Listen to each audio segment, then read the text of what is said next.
अस्सलाम वालेकुम दोस्तों, आप देख रहे हैं Altaf Malik YouTube official channel. आपसे रिक्वेस्ट, जिन्होंने मेरे चैनल को सब्सक्राइब नहीं किया वो मेरे चैनल को सब्सक्राइब कर लें, बेल आइकन को प्रेस कर दें,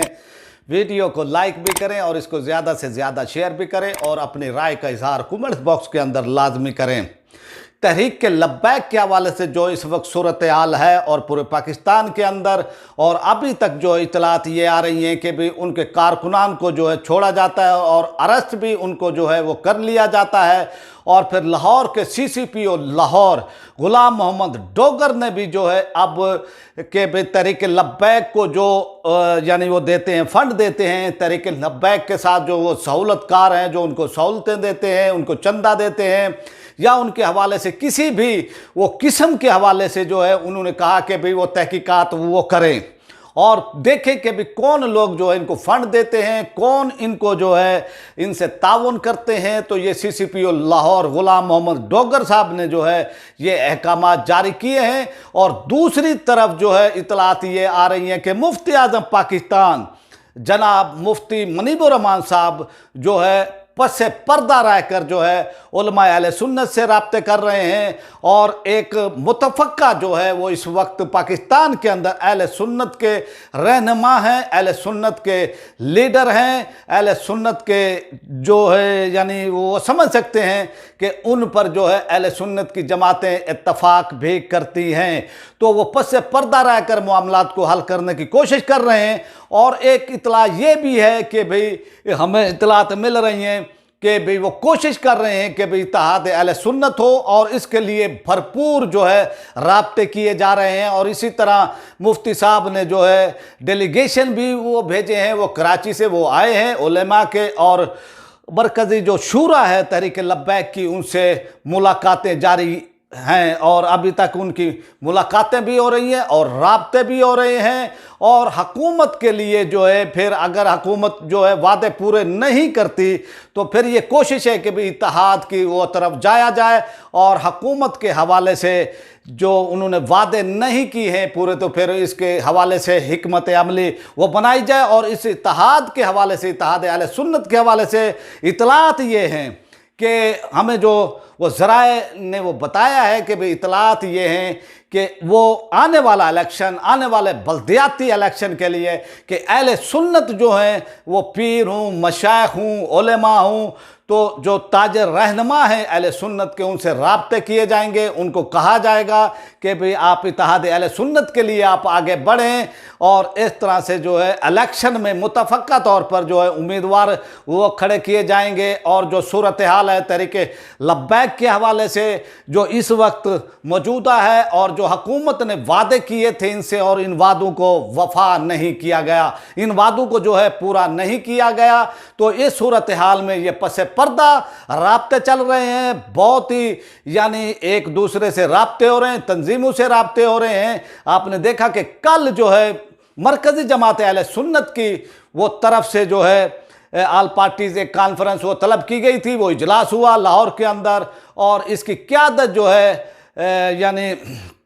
मियां अब्दुल खालिक मिट्ठू साहब जो है उन्होंने की है। और ये साबका MNA भी हैं, सिंध से इनका ताल्लुक़ है, बहुत ही बाअसर वो शख्सियत हैं। इसी तरह भेरा से अमीनुल हसनात वो शाह साहब जो कि एक्स जो है फेडरल मिनिस्टर हैं, MNA रह चुके हैं, तो इसी वो तरह इजाज़ुल हक भी इसके अंदर शामिल थे और वो जमात इस्लामी के लोग भी इसके अंदर वो शामिल थे। तो इस पर भी गौर किया गया है। और जो हुकूमती इक़दाम अब उठाए जा रहे हैं कि FATF के हवाले से, जो FATF ने पाकिस्तान को जो एक वो परफार्मा दिया हुआ है कि भी आप ये करें, फंडिंग के हवाले से ये करें, ये पाबंदियाँ करें, ये इस तरह से, तो उसके ऊपर भी जो उन्होंने गौर व फिक्र किया हुआ है। तो इस वक्त अहले सुन्नत के हवाले से जो है कोशिशें हो रही हैं जो कि 70 से 80% है पाकिस्तान का। और आप ये देखें कि अगर ये लोग मुत्तहद हो जाते हैं, अगर इनमें इत्तेहाद हो जाता है, इनकी वो तंजीमात में इत्तेहाद हो जाता है, तो मैं वो समझता हूँ कि आने वाले इलेक्शन के अंदर फिर इनको रोकना जो है मुश्किल हो जाएगा। और ये 70 से 80% हैं पाकिस्तान में اور ان کو پھر یہ اکثریت میں ہیں، پاکستان کی غالب اکثریت کے اندر ہیں، یہ پرامن رہے ہیں ہمیشہ سے، یہ صوفیہ کے ماننے والے ہیں، یہ پیار و محبت امن کا درس دینے والے لوگ ہیں، ہمیشہ یہ پرامن رہے، انہوں نے کبھی عسکریت و پسندی کی جو ہے انہوں نے تعلیم نہیں دی، انہوں نے وہ کبھی ہتھیار نہیں اٹھائے، یہ ہمیشہ پیار محبت سے رہنے والے لوگ ہیں۔ اور جب یہ افغانستان کی وار چل رہی تھی، افغانستان کے حوالے سے جو وہ جنگ چل رہی تھی، تو یہ اس وقت بھی جو ہے یہ اس طرف نہیں گئے تھے، حالانکہ ہمارے اسٹیبلشمنٹ نے اس وقت جو ہے یہ فیصلہ کیا تھا، اور پھر آپ نے دیکھا انہوں نے یہ علماء کا فیصلہ تھا، علماء اہل سنت کا فیصلہ تھا کہ وہ اس طرف نہیں جائیں گے، وہ اس لیے کہ ایک فوج کے ہوتے ہوئے پرائیویٹ جہاد کے لیے انہوں نے کہا کہ ہم قائل نہیں ہیں، اور وہ ایک حد تک جو ہے ٹھیک بھی تھے، اور پھر ان کی ان باتوں کو جو ہے بعد کے اندر جو ہے یہ ثابت بھی ہوا کہ علماء اہل سنت کا جو ہے موقف ٹھیک تھا، اور پھر بعد کے اندر یہ کانٹے چننے کے لیے پاکستان کی آرمی، سیکیورٹی فورسز، عوام اہل سنت، عوام پاکستان، انہوں نے جو ہے 80,000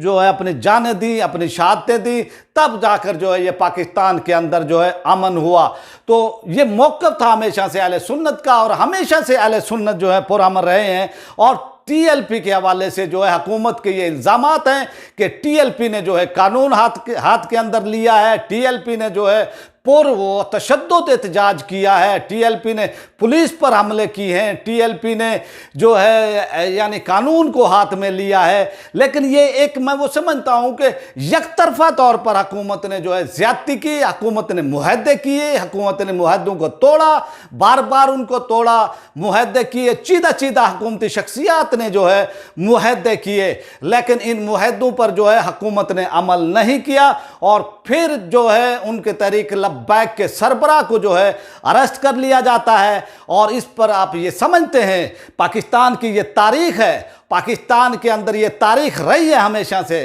یہ روایت رہی ہے کہ آپ اگر کسی تنظیم، کسی جماعت، کسی سیاسی پارٹی کے رہنما کو جو آپ اریسٹ وہ کرتے ہیں، تو وہ پھر ان کے کارکنان جو باہر آتے ہیں وہ احتجاج کرتے ہیں، پولیس سے بھی وہ جھڑپیں ہوتی ہیں، لیکن یہ جو تحریک لبیک کے ساتھ جو ہے سلوک روا رکھا گیا ہے، اور جو تحریک لبیک کے ساتھ سلوک کیا ہے عمران خان کی حکومت نے، میں یہ سمجھتا ہوں کہ ان کے ساتھ زیادتی کی گئی ہے۔ اگر وہ معاہدے پر عمل کرتے، اگر وہ جو ایک سادہ سا معاملہ تھا کہ اس کو جو ہے ان کا مطالبہ یہ تھا کہ جو فراز کے اندر توہین ہوئی ہے، آپ اس معاملے کو جو ہے پارلیمنٹ میں لے جائیں، تو پارلیمنٹ میں وہ لے کر بھی نہیں جانا چاہتے تھے، اور ویسے ہی پھر جو ہے وہ عاشق رسول بھی بنتے ہیں۔ یعنی صورتحال یہ ہے کہ پھر یعنی وہ عاشق رسول بھی بنتے ہیں اور دعوے بھی کرتے ہیں، لیکن ان کو جو ہے یہ ایک معاملہ جو ہے سرکاری سطح پر توہین ہوئی تھی فرانس کے اندر، اور ان کے صدر نے جو ہے توہین کی تھی، تو یہاں پر ایک تنظیم احتجاج وہ کرتی ہے، تحریک لبیک جو ہے احتجاج کرتی ہے، اور پھر حکومت ان سے معاہدہ وہ کرتی ہے، مانتی ہے کہ ٹھیک ہے ہم اس معاملے کو جو ہے پارلیمنٹ میں لے جائیں گے، لیکن حکومت اس معاملے کو پارلیمنٹ میں لے کر نہیں گئی، اور ہمیشہ سے یہ قرآن کا فیصلہ ہے کہ یہود و نصارہ تمہارے دوست نہیں ہو سکتے، یہ پتھر پر لکیر ہے، آپ کچھ بھی کر لیں کہ وہ تمہارے دوست نہیں ہو سکتے۔ تو آپ یہ دیکھیں کہ فرانس بھی جو ہے آپ کے سامنے کھل کر آ چکا ہے اس وقت، لیکن ہمارے حکمرانوں نے اس حوالے سے جو ہے ابھی تک کچھ نہیں کیا، الٹا جو ہے تحریک لبیک کے خلاف ایک ریاستی طاقت استعمال کی گئی، اور ابھی تک جو ایک معاہدہ کیا، معاہدے کے تحت احتجاج ختم ہوا، لیکن یہ نہ ہو کہ اب تو ٹھیک ہے آپ ان کو جو ہے ان کو اریسٹ کریں گے، دھوکہ دہی سے آپ ان کو جو ہے آپ نے جیلوں میں بھی رکھا، 30-35 ہزار لوگ آپ نے اریسٹ کیے، اور پاکستان کے اندر یہ ایک بہت بڑی وہ تعداد ہے، اور پھر اب پولیس جو ہے ان کو تنگ کر رہی ہے، پولیس کو جو ہے اب وہ تنگ کر رہی ہے، اطلاعات یہ ہیں کہ پیسے لیے جا رہے ہیں، لیکن یہ یاد رکھیں کوئی بھی تنظیم ہو، کوئی بھی تحریک ہو، وہ ایسے اوچھے ہتھ کنڈوں سے جو ہے ختم نہیں ہو سکتی ہے، اور یہ حکومت کو جو ہے خیال وہ کرنا چاہیے، یہ ملک کی 80% آبادی ہے، اور اتنی تو نہ آپ کی آرمی ہو سکتی ہے، اور یہ مقبول جان وہ کہہ چکے ہیں کہ بھی یہ لوگ اگر باہر نکل آئے تو آپ کی آرمی بھی جو اتنی پوری यानी वो है नहीं, 6 लाख जो है वो 7 लाख जो है आर्मी है, इसी वो तरह उन्होंने कहा कि भाई जो है वो पुलिस है, इसी तरह जो और यानी उन्होंने मिल हिला के जो ये कहा था कि भाई जो है और ये 80% है पाकिस्तान का, और तमाम मकातब फ़िक्र जो हैं इस पर मुत्तफ़िक़ हैं, और ये मुत्तफ़क़ा अलैह मसला है। लेकिन जो है हुकूमत जो है इधर उधर की टामक टोये मार रही है और पुलिस जो है ज़्यादती कर रही है, तो ये इमरान खान को इसका नोटिस लेना चाहिए। और फिर इमरान खान ने जो असम्बली के अंदर, ये काबीना के अंदर हुआ है मामला, उसके अंदर उन्होंने कहा कि जी इन पर बैन होना चाहिए, लेकिन आर्मी चीफ ने कहा, और ये आर्मी चीफ ने कहा कि इनको जो है कौमी धारे में लेकर आना चाहिए। तो आर्मी चीफ को सब पता होता है, क्योंकि वो सरबराह हैं, वो पाक फ़ौज के सरबराह हैं, तमाम इंटेलिजेंस एजेंसियाँ, तमाम सिक्योरिटी जो आर्मी से मुताल्लिक हैं तो वो उनके नीचे होती हैं। तो उनको मालूम है कि भी तहरीक लब्बैक क्या है। तहरीक लब्बैक ने कोई जो है यानी हथियार नहीं उठाए हैं, तहरीक लब्बैक ने इस तरह से कोई जो भी मामलात हैं ऐसे नहीं किए, रियासत से गद्दारी नहीं की है। और फिर हुकूमत अब ये कह रही है कि इनके फंडिंग चेक करें। आप वो जमात जो 6 साल से जो है इलेक्शन कमीशन के अंदर ये उन्होंने रखा हुआ है, इसको यानी रोका हुआ है मामले को कि भी उनकी जो फंडिंग है, गैर मुल्की फंडिंग है, वो जमात जो है उसने आर्डर दिए हुए हैं कि भी आप तहकीकात करें, भाई आप उनको देखें भाई कौन इनको फंड वो करता है, कौन इनको यानी जो पैसे देते हैं, इनको ये चेक करें कि बाहर से आप ये देखें कि वजारत दाखिला ये रिपोर्ट दे चुकी है इलेक्शन कमीशन के अंदर। जब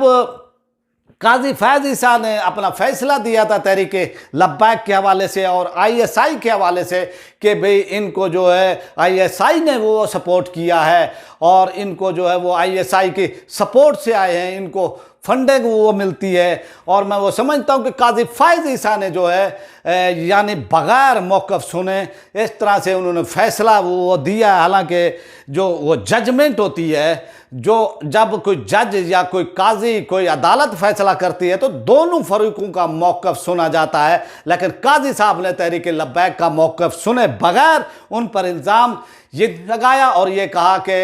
ये जो है गैर मुल्क की फंडिंग से और इसी वो तरह ISI के उससे जो है यहाँ पर ये इस्लामाबाद में आए थे। लेकिन इलेक्शन कमीशन के अंदर जो है वजारत दाखिला ने रिपोर्ट दी थी कि भाई इनके मामलात क्लियर हैं, इन पर कोई एलिगेशन नहीं है, ना ही इन पर बैरूनी फंडिंग का वो है हमारी तहकीकात के मुताबिक। तो तहरीक लब्बैक साफ है। तो अब क्या पड़ी है कि भी अब आपको जो है हुकूमत को जो है वो हो रही है कि भी वो तहकीकात वो कर रहे हैं, जनाब वो पुलिस के वो ज़रिए तंग कर रहे हैं। तो ये लोग जब अपोजिशन में होते हैं तो ये अपने लिए वो चाहते हैं कि जी हमारे से वो तंग हो रहे हैं, यानी हमें हुकूमतें तंग कर रही हैं, हुकूमत हमसे ज़्यादती कर रही है। जब ये लोग इक़्तिदार में आ जाते हैं तो इमरान खान की हुकूमत ने, इनके धरने ने क्या किया था इस्लामाबाद के अंदर, वो आपके सबके सामने है। PTV पर हमला सामने है, पार्लियामेंट पर हमला सामने है, SSP के साथ जो इन्होंने सलूक किया था, जो उनको मारा था, वो इनके सामने है सब। लेकिन ये जो है दोगली पॉलिसी नहीं चलनी चाहिए। आर्मी चीफ ने बजाय ये फरमाया है, आर्मी चीफ ने ठीक ये कहा है कि भी इनको कौमी धारे में लेकर आना चाहिए, लेकिन इमरान खान वो चाहते हैं कि भी इन पर जो है बैन रहे। और इस तरह से कोई मसले का हल नहीं है कि भी आप इस तरह से जो है बैन उनको कर दें, किसी जमात को बैन ये कर दें। आप जो उनको तंग किया जा रहा है, 70 80 साल के लोगों को जो है जेलों में टार्चर वो किया गया है, लोगों को मारा ये गया है। एक अक्सरियती तबका है ये पाकिस्तान का मुहिब्बे वतन तबका है ये पाकिस्तान का। और आप अगर इनकी जमात को एक झूठे इल्ज़ाम के तहत, एक बैरूनी दुनिया के दबाव के तहत आप इनको पाबंद वो करने की कोशिश वो करेंगे, तो मैं ये समझता हूं कि आप इनको बैन नहीं वो कर सकेंगे। इतनी कैपेसिटी नहीं है गवर्नमेंट के पास کہ جو ہے 80% لوگوں کو جو ہے آپ اس طرح سے وہ کر سکیں، ان کو جو ہے بین وہ کر سکیں، آپ ان پر فورتھ وہ شیڈیول جو ہے اس طرح سے وہ کر سکیں. تو یہ پرامن لوگ ہیں، لیکن حکومت جو ہے تنگ کرنا چاہتی ہے، حکومت کو تھریٹ ہے، حکومت کو ڈر ہے، عمران خان کو ڈر ہے کہ پی ڈی ایم کے اس میں جو ہے یعنی پی ڈی ایم کے اندر اتنی جان نہیں ہے. عمران خان کو ڈر ہے کہ آئندہ آنے والے الیکشن، آنے والا بلدیاتی الیکشن، تو میرے لیے کوئی چیلنج ہے تو وہ ٹی ایل پی ہے. اور اب جو اتحاد کی صورتحال وہ بن رہی ہے، اور یہ حکومت موقع دے رہی ہے اہل سنت کو، یہ موقع دے رہی ہے کہ بھی وہ اس طرف آئیں. اگر یہی حکومت کے اقدامات رہے، عمران خان کی حکومت کے اقدامات رہے، عثمان بزدار کی حکومت کے یہ اقدامات رہے کہ جو ہے اس طرح سے جو ان کو تنگ کیا جائے، یا رسول اللہ کہنے والوں کو جو ہے تنگ کیا جائے، تو یہ سمجھیں کہ پھر یہ اتحاد اہل سنت کی وہ طرف دھکیل رہی ہے. اور یہ احساس بھی اہل سنت کے اندر جو ہے اب پیدا ہو چکا ہے کہ بھی اب اتحاد سے جو ہے الیکشن میں جانا چاہیے. اور مفتی اعظم پاکستان مفتی منیب الرحمان صاحب کوشش کر رہے ہیں. اور پھر کل ہی ایک بہت ہی اہم میٹنگ ہوئی ہے، اور یہ بھی میٹنگ جو ہے شورا کے ایک اہم رکن شفیق امینی صاحب نے جو ہے ثاقب مصطفی صاحب سے جو ہے ملاقات کی ہے. تو اس ملاقات میں بھی جو ہے موجودہ صورتحال پر، تنظیمی صورتحال پر اور اہل سنت کے معاملات پر جو ہے غور و خوض کیا گیا ہے، غور و فکر کیا گیا ہے. تو اب صورتحال آپ کے سامنے انشاءاللہ جو ہے واضح جو ہے آتی جائے گی. اگر حکومت نے اسی وہ طرح یعنی دباؤ بنائے رکھا، حکومت نے یہ کہا کہ ہم ان کو کنٹرول یہ کر لیں گے، تو یہ پھر نکل آئے، جب یہ اکٹھے ہو کے نکل آئیں گے تو کوئی ان کو سنبھال نہیں سکے گا. آپ سے ایک تنظیم وہ سنبھالی نہیں گئی ہے. جب اہل سنت اگر اتحاد سے آئیں گے تو پھر یہ عمران خان صاحب آپ کو غور کرنا چاہیے. آپ نے وعدے کیے تھے، ان سے آپ نے وعدوں کو توڑا ہے. آپ اپنے وعدوں کو پورا وہ کرتے ہوئے تمام کارکنان کو جو ہے رہا کریں، اور تحریک لبیک کے سربراہ حافظ سعد حسین کو بھی جو ہے آپ رہا کریں. آپ جو ہے موقع سے فائدہ اٹھانے کی کوشش نہ کریں، یہ آپ کے لیے بہت ہی نقصان دہ ہے. اور آئندہ اگر کوئی احتجاج ہوتا ہے تو پھر آپ پر کوئی اعتبار بھی نہیں کرے گا کہ یہ جو ہے جھوٹی حکومت ہے، یہ جھوٹے وعدے وہ کرتی ہے. تو اس لیے جب تک وہ وہاں سے نہیں اٹھیں گے، جب تک آپ ان کے مطالبات نہیں مانیں گے، تو اس لیے بہتر حکومت کے لیے بھی یہی ہے کہ جو آپ نے معاہدہ کیا اس پر فی الفور عمل کریں، تمام کارکنان کو رہا کریں، سعد رضوی صاحب کو بھی جو ہے رہا کریں. تو اس طرح سے جو ہے جو ایک فضا، ایک وہ کشیدگی ہے، اور جو اہل سنت غالب اکثریت ان کے اندر جو ہے ابھی لاوا یہ وہ پک رہا ہے کہ بھی حکومت ان کے ساتھ زیادتی کر رہی ہے، اور حکومت ان کے ساتھ جو ہے ان کو جھکانے کی وہ کوشش کر رہی ہے. حکومت نے جس طرح نے پولیس نے ان کے ساتھ جو سلوک کیا ہے، جو ٹارچر کیا ہے، میں وہ سمجھتا ہوں کہ یہ بہت زیادتی کی ہے حکومت نے. اور اب جو ہے حکومت کا یہ فرض ہے، جو معاہدہ آپ نے کیا ہے ان کو جو ہے اس پر عمل کریں، اور اس طرح سے تمام کارکنان کو رہا کریں. اور اسی طرح آپ وسعت صاحب کو بھی جو ہے رہا کریں. تو یہ آپ سے ریکویسٹ ہے کہ یہ آپ کا اپنا چینل ہے، اور اس کو جو ہے آپ آگے ویڈیوز کو جو ہے شیئر بھی کریں، اس کو لائک بھی کریں، اور زیادہ سے زیادہ اس کو شیئر کریں، وہ تاکہ ہمیں یعنی